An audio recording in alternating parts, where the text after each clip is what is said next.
দরজায় কড়া নাড়ছে ঈদুল আজহা, জমে উঠতে শুরু করেছে কোরবানির পশুর হাট। মঙ্গলবার সকাল সকাল নৌপথ ও সড়ক পথে গরু নিয়ে হাটে আসেন ব্যাপারীরা। বেলা বাড়ার সঙ্গে সঙ্গে ক্রেতা বিক্রেতার হাক ডাকে জমে ওঠে হাট। প্রতিবারের মতো এবারও অপেক্ষাকৃত ছোট ও মাঝারি গরুর চাহিদা বেশি। গরু ছাড়াও পাওয়া যাচ্ছে ছাগল ও ভেড়া। ৭৫,০০০ দেই। হবে না ভাই, ৮০ হবে না।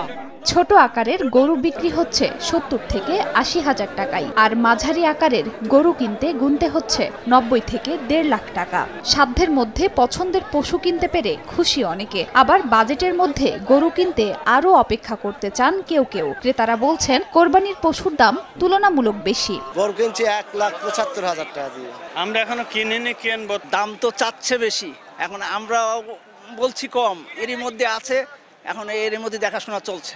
এটা আমার ভাইরার জন্য কিনছি, আরো ২টা কিনছি, একটা আমার শ্বশুরের। ব্যাপারীরা বলছেন গরু লালন পালনের খরচ বেড়েছে, সেই তুলনার গরুর তেমন দাম নেই, আবার বড় গরুর চাহিদাও কম। সব মিলিয়ে বাজার দর হিসেবে লোকসানের আশঙ্কা তাদের। পোষাইতেছে না, এটা গরুর যে খরচ হিসেবে পোষায় না। হাটে প্রচুর গরু কিন্তু ক্রেতা নেই, বিক্রি নেই।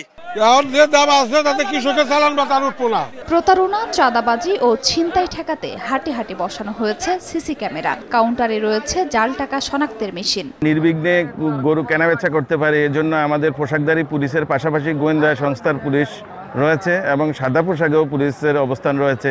সুস্থ সবল গরু কিনতে সহযোগিতা করছে প্রাণী সম্পদ বিভাগের veterinary medical team. Khadija Swapna, সময় সংবাদ। প্রতিটি ঈদে স্পেশাল হারপিক ৭৫০ ml বোতল থেকে ১ টাকা ব্যয় করা হবে পরিচ্ছন্নতা কর্মী ও সুবিধাবঞ্চিত শিশুদের জন্য। ঈদের খুশি ছড়িয়ে যায় হারপিকের সাথে।